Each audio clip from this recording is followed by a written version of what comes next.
जादुई बकरी। रायदुर्गम नाम के एक गांव में शंभू नाम का एक बच्चा रहता था। बेचारा अनाथ था, तो उस गांव के मंदिर में वो रहता था। अपना भूख मिटाने के लिए वो मंदिर का प्रसाद खाया करता था।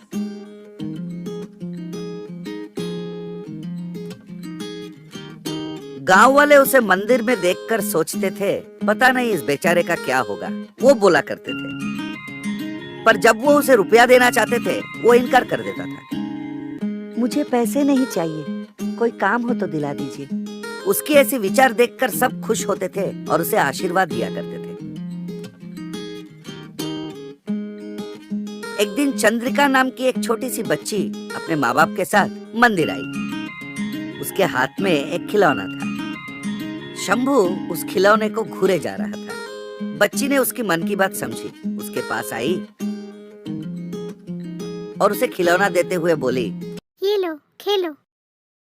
शंभू खुश होकर खिलौना लेने ही वाला था, वो रुक गया। नहीं नहीं, मैं कोई भी चीज ऐसे ही नहीं लेता, उसने कहा। उस बच्ची ने थोड़ी देर सोची। ठीक है, मैं तुम्हें एक काम बताती हूँ, अगर तुम वो कर लो तो मैं ये खिलौना तुम्हें दे दूंगी। शंभू खुश होकर बोला, ठीक है, क्या काम करना है, जल्दी बताओ। बच्ची ने कहा, आज हमारे इंग्लिश मास्टर ने एक टंग ट्विस्टर दिया है, उसे जल्दी जल्दी 10 बार बोलना पड़ेगा। हमारी कक्षा में कोई नहीं बोल पाया, अगर तुम बोल लोगे तो ये खिलौना तुम्हारा होगा। शंभू ने कहा, टंग ट्विस्टर है, चलो बताओ, मैं कोशिश करके देखता हूँ। बच्ची ने कहा, She sells seashells on the seashore। इसका मतलब है she मतलब लड़की, sells मतलब बेचती है, seashells माने शंख होते हैं। On the seashore, seashore माने समंदर के किनारे, वो समंदर के किनारे शंख बेचती है। चलो एक बार कोशिश करो। फिर शंभू ने कहा, सी सेल्स, शी शेल्स। वो कह रहा था, बच्ची ने उसे रोका। seashells नहीं बाबा, she sells। She shells, sea shells on the sea shore. तो बच्ची ने कहा, seashells नहीं बाबा, she sells। इस बार Shambhu, she sells, sea shells on the sea shore, उसने आहिस्ते से बोला।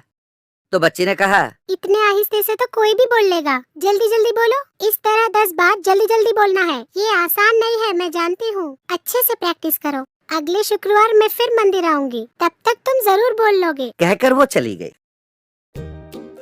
शंभू गांव के रास्ते चलते हुए जा रहा था और She sells seashells on the seashore. She sells seashells on the seashore. She sells seashells on the seashore. वो बड़बड़ाते हुए जा रहा था। इस तरह बड़बड़ाते हुए वो गांव का सीमा रेखा पार कर गया।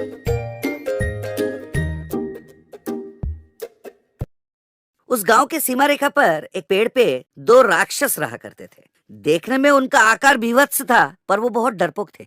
इसलिए उन दोनों को राक्षसों के जात से ही निकाल दिया था। दोनों को रहने का कोई जगह नहीं था, तो उस पेड़ पर आके रहने लगे।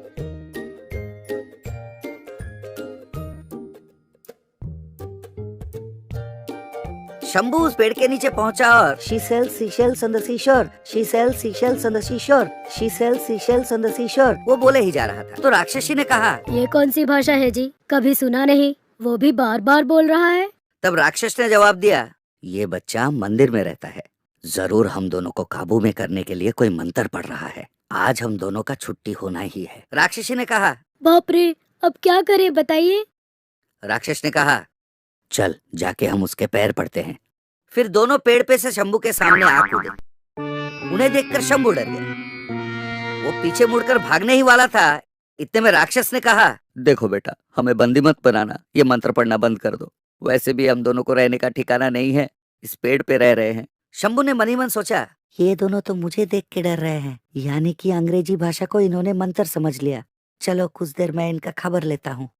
शंभू ने कहा, एक बार ये मंत्र पढ़ने के बाद उसे वापस लेना मुमकिन नहीं है, पर तुम दोनों को देख के मुझे दया आ रही है। चलो ठीक है, मैं एक रास्ता बताता हूँ। तुम दोनों भी अगर इस मंत्र को पढ़ोगे तो उसकी शक्ति कम हो जाएगी और तुम्हें कोई नुकसान नहीं होगा। राक्षसी ने खुश होते हुए सोचा, चलो अच्छा हुआ, कोई रास्ता तो निकला। चलो बेटा जल्दी वो मंत्र बताओ। शंभू ने कहा, ध्यान से सुनो। She sells seashells on the seashore. इस मंत्र को तेजी से 10 बार बोलना पड़ेगा, उसने कहा। तब राक्षसी ने शीशम शम शम शम शम। तो राक्षस ने कहा, तू रहने दे, मैं बोल के बताता हूँ। शीशोश, शीशेश, शीशो, शीशु, अच्छी छी छी छी छी छी। शंभू हंसते हुए बोला, हाँ कोशिश करो, तुम्हें 1 घंटे का वक्त देता हूँ। तो राक्षस पति पत्नी ने मिलकर 1 घंटे तक कोशिश शीशम शम शम शम शम शीशम शम शम शम शम शीशम। आखिर उनसे हो नहीं पाया तो उन्होंने शंभू को नमस्कार किया और, बेटा हमसे तो नहीं होगा, इस मंत्र को हम जिंदगी भर नहीं बोल पाएंगे, पर तुम्हें एक बकरी दे देंगे, वो लेकर हमें छोड़ दो। शंभू भी उन्हें सबक सिखाते सिखाते थक गया था, इसलिए ठीक है, मैं समझ गया, तुमसे वो मंत्र पढ़ा नहीं जाएगा, चलो वो बकरी ही दे दो, मैं पाल लूंगा उसे। राक्षस ने हवा में से एक बकरी को हाजिर किया और शंभू को दे दिया।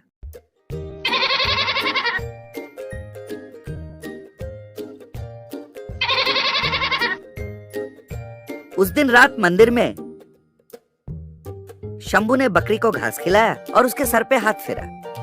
हाथ फेरते ही बकरी ने अपने पीछे से एक स्वर्ण मुद्रा गिरा दिया।